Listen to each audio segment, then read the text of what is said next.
Hi everybody. I've got a prop actually for this one, which is a bottle of, stolen from the green room, a bottle of chia, raw watermelon pomegranate, which I'm going to put over here as a little guest. We're going to come back to that bottle of chia. My name's Nick Stanhope. I'm Chief Executive of Shift. Actually, we were called We Are What We Do a few years ago, but we're called Shift, and we are an organization which applies now quite a rigorous research, design, and venture building process to social problems like obesity and type 2 diabetes, like mental illness, like problem debt.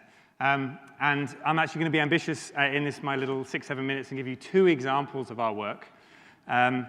Essentially, what informs our work is a belief and an understanding that consumer landscapes, consumer products and services, reflect and compound inequalities. So a high street in a poor area versus a high street in a rich area reflects inequalities because of the products and services that are available there and their effect on health and well-being and debt and other kind of important social outcomes. And they compound them because they often aggravate those problems. They make those problems related to poor diet or to debt or lack of opportunity worse.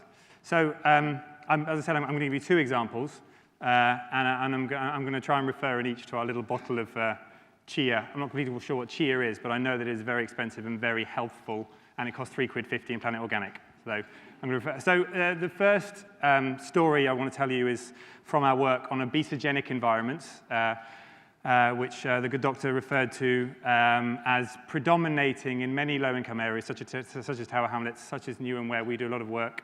We originally came out of a charity called Community Links 10, 11 years ago.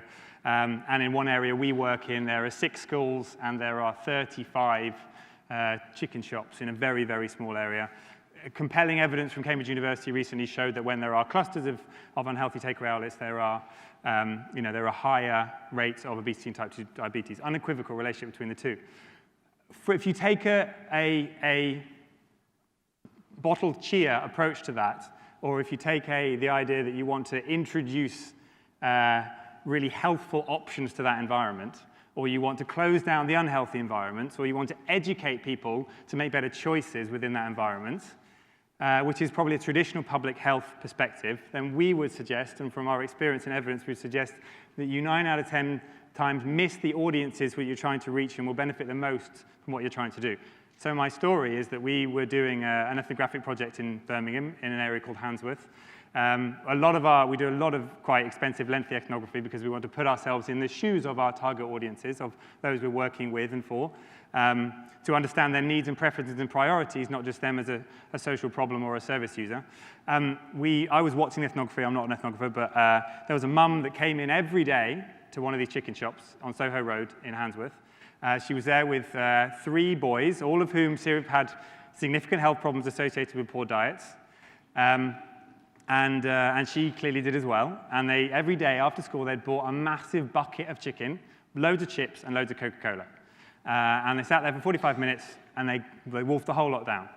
And there would be a natural judgment on that mother from that traditional public health perspective, and certainly from our little bottle of chia over there. The idea that she is making this decision for her and her children every day, filling them with essentially a toxic level of fat, salt, sugar, and calories. But when you understand this mother's life, she had 45 minutes between picking up the boys from school and starting her second job of the day. So she had a 45-minute window. 2 of the boys had ADHD, 1 was on the autistic spectrum. She had 3 partners for those 3 kids, 2 of whom were abusive. She was living absolutely on poverty lines. She was threatened with eviction pretty much every month. She had bills coming out of her ears. The kids hardly liked eating any food at all. They had almost 0 family time together. That bucket of chicken and chips and Coke was the best decision she made every day. And if you were in her shoes, you would make exactly the same decision every day. And the idea that we can educate her to go home and have a bottle of chia and an organic vegetable stew is just nonsense, and will never, ever reach that mum. So if we want to, but she was seriously affected by health problems, which were clearly related to the poor diet. So how do you intervene in that environment? How do you work with and for that family? Well, we would say you have to meet their immediate needs as clearly as the current services do. That food was cheap, It was convenient. It fitted in her 45 minutes. It cost them £6 to feed all of them. It kept the kids very happy. It was nice family time for 40 minutes. It filled them up. She didn't have to feed them again. It met every one of her needs. If you want to improve the health of that mother, you have to meet every one of those same needs. Cheap, convenient, tasty, filling, suits that family perfectly. But our response to that, which is complex and multi-year because it's not a simple problem, is to try and to see whether you can replace those fast food services, which are equally cheap, tasty, and convenient. And we tried 6 of those, and 2 of them worked, and 2 of them didn't. And the other is to try and kind of shape the environments and motivations within that environment.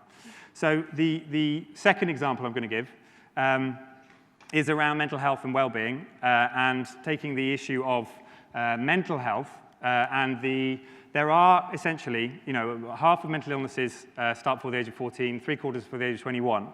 And if you're from a lower socioeconomic group, you are 300% more likely to have a mental illness of some sort. And yet, the things in our society which build resilience to mental health problems, like cognitive behavioural therapy or mindfulness meditation, are for middle-class people of a significantly different age.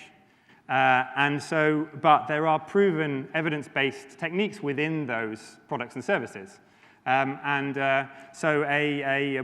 Which, for example, the key principles of mindfulness meditation, focused attention, and deep diaphragmatic breathing. So what we have been exploring is how you can take those same resilience-building, emotional regulation techniques to the audience that will benefit the most from them. And ultimately, what you can't do at all is bottle that as a mental health intervention, as a well-being intervention, as an emotional regulation intervention, as anything like that for a 12-year-old in social housing.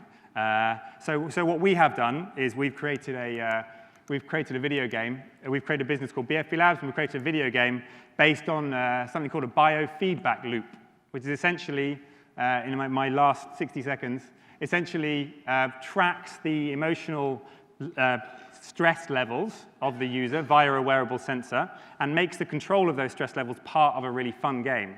And it then essentially feeds that data back to the user in the form of rewards and points and progress within that game. This game called Champions of the Shenga, and I will show you a very quick clip finally of the trailer for that game, doesn't present that as a mental health intervention in the slightest. And when we've trialed it with about 900 young people through 5 trials, we've recently launched it through Indiegogo. And by the time it arrives for that 12-year-old, 14-year-old, 16-year-old audience, it is just something really, really fun to play. In the heart of a champion. Fear.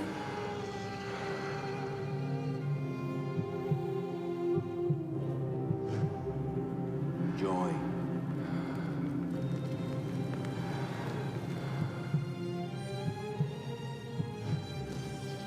Or fury.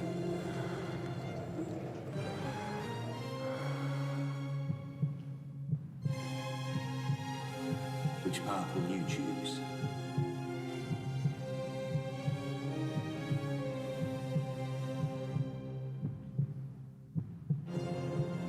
So the reason I show you this is because it doesn't resemble a mental health intervention whatsoever, and as a result, we've been able to make it relevant and accessible for a really large audience of teenagers, and through that, train them in skills of emotional regulation and build resilience to mental health problems. So I've overused my last 60 seconds several times over now, but just to conclude, sorry to end up on an advert for our Indiegogo campaign, which is that every time you're approaching a health problem, what you're actually doing is trying to relate to inequalities. And unless you're able to find a way of understanding and responding to the needs of the audience most affected by that health problem, we believe you may as well not bother unless you're trying to take advantage of a commercial opportunity in the upper end of the market. And it's an incredibly difficult thing to do. We have an organization of 20 people, researchers, designers, ethnographers, trying to do it, and it's still incredibly tough. And we end up creating things like box chicken and Champions of the Shenga, which don't resemble health interventions for that reason. So thank you very much.